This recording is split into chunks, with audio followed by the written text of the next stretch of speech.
we have to acknowledge that fear doesn't disappear. We don't necessarily conquer fear.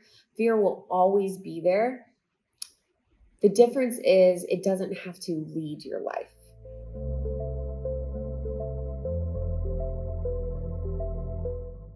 It is a new month here in Moxie Uncut, and I am thrilled to be talking about a new topic. And this month, we are talking about a lot of self care and self love. And so, what does that look like in our life? How do we restore? How do we show up for ourselves? How do we act in boldness and courage? And so, today's episode, we're going to focus on this idea of embracing new opportunities. And if you listen throughout January, we talked about a lot of starting new and kind of pivoting and just being adaptive. And that doesn't mean you're a failure. It just means, you're stepping into these new spaces, and everything that we do in our life builds on one another.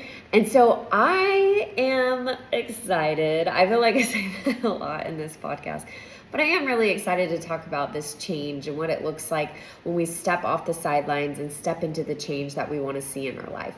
What does that look like? I think there's so many times that we hold back in our life. There's so many times that we have fear, that we have doubt, that we're kind of waiting for this perfect moment for things to happen. And especially as entrepreneurs, nothing is going to be perfect. And I think the biggest advice that I give continuously to people who are starting out, whether you're a nonprofit leader, whether you're an entrepreneur, whether you have an idea, is just start.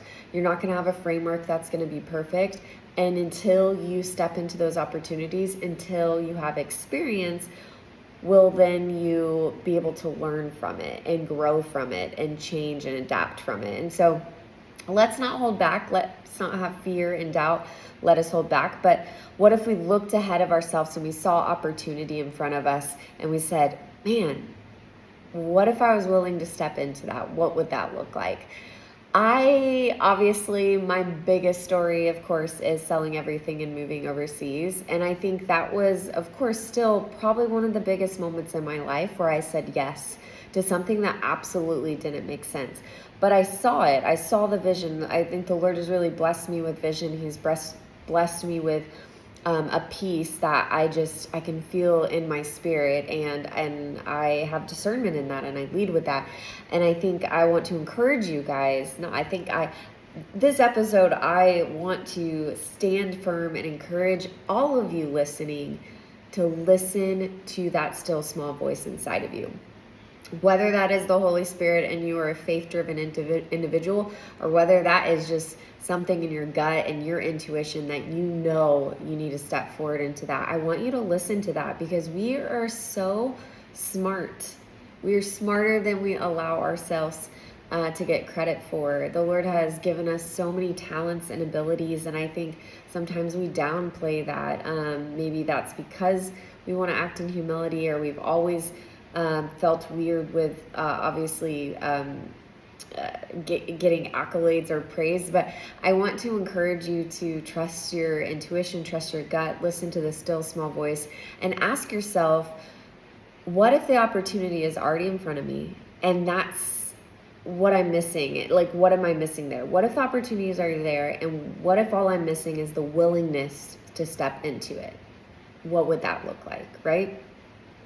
So the first thing I want you to think about when we're thinking of this episode and kind of walking through today is embracing the new opportunities. Now, again, this whole month is about self-care and self-love. So we're going to be looking internally as we externally pursue things throughout our life, right? But I want you to look at saying yes to opportunities as a form of self-love, because I think many times when we see self-care, we think of self-love, we think of, oh, how are we resting, right? How are we setting boundaries? How are we saying no to things? All of you know, I know, I can just hear you, whether you're in your car, you're walking, or washing dishes, wherever you're listening to this, you're like, yeah, that's what self-love is. Like, that's what that is. And yes, all of those are crucial. So I'm not going to downplay that. When we're thinking of self-love and we're thinking of caring for ourselves, it's about resting and setting boundaries. And I can think of a time when I was like, when the self-care movement started, I was like, what is this? Self-care is for the weak. Like, I just remember being that person. I have changed exponentially over the years of realizing, oh, wow, I need to pour into myself in order for me to pour out. But in this, I want to encourage you of like, what does that look like in those opportunities and looking at that as self-love as well? Because when we are saying yes to things that light us up, when we are taking bold steps into things that we know God has put on our hearts, that is a form of self-love. I don't know what else like is more beautiful than that. When I started doing clarity coaching, and many of you have heard me talk about this throughout my podcast, and in fact, I think last year, all of July, actually, yes, July of 2024, if you look back in the podcast, I interviewed clarity coaches and I talked about the clarity system that I work through in this shift method. And one of the questions that you always ask yourself in shift is, what lights you up? Like, and understanding and being self-aware of what lights you up and stepping more into that. Because when we embrace new opportunities, we are honoring who we are becoming. When we embrace what lights us up, we are honoring how God has created us to be. My main theme of my book, Let It Be Wild, which by the way, I'm working on a second book of Stepping Into Your Wild, is this. The main theme is, how do you step into your wild, and how do you recognize these signs of things that are like, oh my gosh, I really enjoy that, right? I like want to pause there. I feel like I don't breathe on this podcast, especially when I'm doing solo podcasts. And man, you're going to be hanging out with me all year. We're going to have 52 podcasts, I guess, together, right? 52 weeks. Just hearing me talk. So I want to pause there wherever you are, and I want to give you, we're going to have an awkward pause together. I want to give you at least 20 seconds of silence. My team, do not edit this out. 20 seconds of silence to think about what lights you up, what gets you excited, what makes you eager to wake up in the morning. Okay, ready? 20 seconds. Go.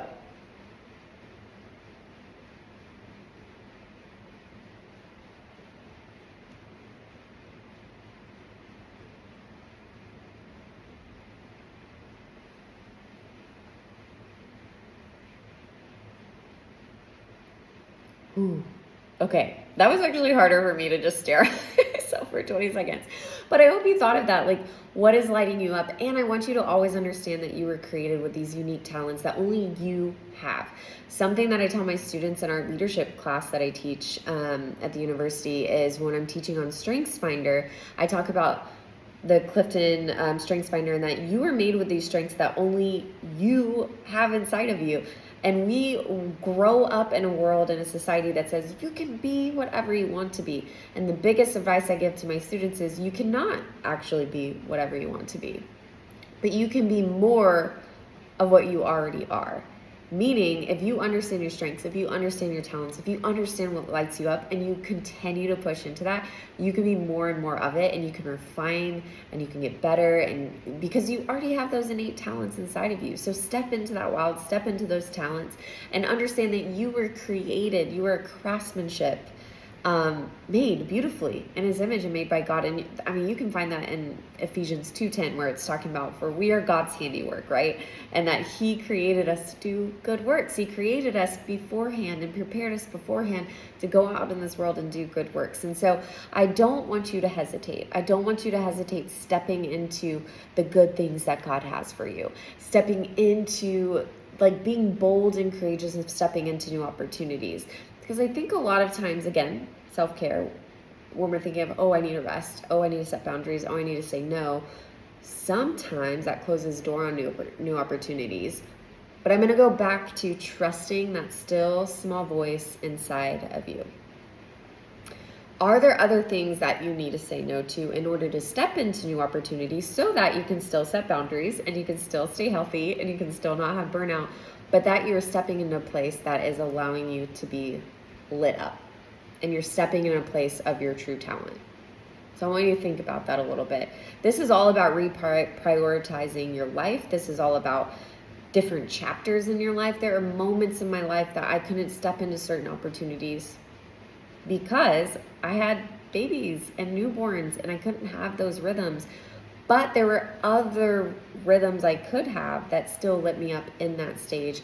And so we also have to be adaptable as we shift in the different chapters in our life too. So give yourself grace. Please give yourself grace. Stop comparing yourself to the person that's next to you, because you are on your own journey. Okay, you are on your own journey. And I want you, as you are walking through this, as you're thinking about self-care, as you're thinking of saying yes to new opportunities, I want you to think about the idea of staying on the sidelines. Because if you stay on the sidelines, you can't expect yourself to change. If you stay on the sidelines and just watch the opportunities pass yourself, then you will grow stagnant.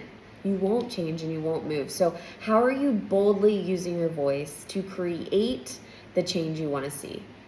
How are you being bold in that?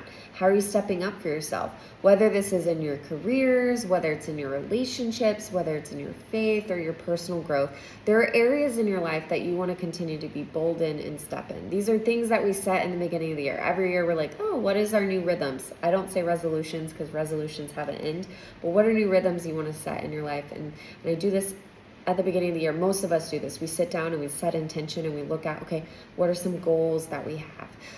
But if we don't do that and we just sit on the sidelines and we say, I'm just not good enough. I'm just not made to do that. And we start to believe the lies that the world puts into place, then we won't see change. But how can you be bold? How can you use your voice? How can you create change for yourself?